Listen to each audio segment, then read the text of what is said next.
السلام علیکم ورحمۃ اللہ وبرکاتہ۔ ربی اشرح لی صدری ویسر لی امری واحلل عقدۃ من لسانی یفقہوا قولی۔ آج ہم جس ٹاپک کے بارے میں بات کرنے جا رہے ہیں وہ ہے توبہ اور استغفار کے متعلق۔ توبہ اور استغفار۔ نبی صلی اللہ علیہ وسلم نے فرمایا، اللہ کی قسم میں 70 مرتبہ سے زیادہ اللہ تعالیٰ سے بخشش مانگتا ہوں۔ نیز نبی صلی اللہ علیہ وسلم کا فرمان ہے کہ اے لوگو، اللہ کے حضور توبہ کرو، میں دن میں 100 دفعہ اس کے حضور توبہ کرتا ہوں۔ اگر مزنی بیان کرتے ہیں کہ رسول اللہ صلی اللہ علیہ وسلم نے فرمایا، میرے دل پر پردہ سا آ جاتا ہے اور میں دن میں 100 دفعہ اللہ سے بخشش مانگتا ہوں۔ نبی صلی اللہ علیہ وسلم نے فرمایا، رب تعالیٰ بندے کے نزدیک سب سے زیادہ رات کے آخری حصے میں ہوتے ہیں۔ اگر تم ان لوگوں میں شامل ہو سکتے ہو تو ہو جاؤ۔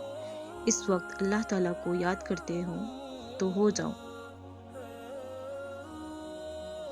نبی صلی اللہ علیہ وسلم نے فرمایا، بندے اپنے رب سے سب سے زیادہ نزدیک سجدہ کرتے ہوئے ہوتے ہیں، لہٰذا سجدے میں زیادہ سے زیادہ دعا کرو۔ جو شخص یہ کلمات کہے تو اللہ تعالیٰ اسے بخش دیتا ہے، خواہ لڑائی سے بھاگا ہو۔ وہ کلمات یہ ہیں، استغفر اللہ الذی لا الہ الا هو الحی القیوم واتوب الیہ۔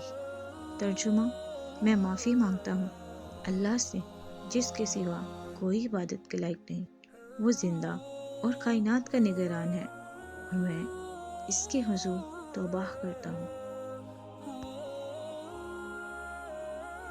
دین کی بات پھیلانا صدقہ جاریہ ہے۔ ثواب کی نیت سے ویڈیو ضرور شیئر کیجیے۔ جزاک اللہ۔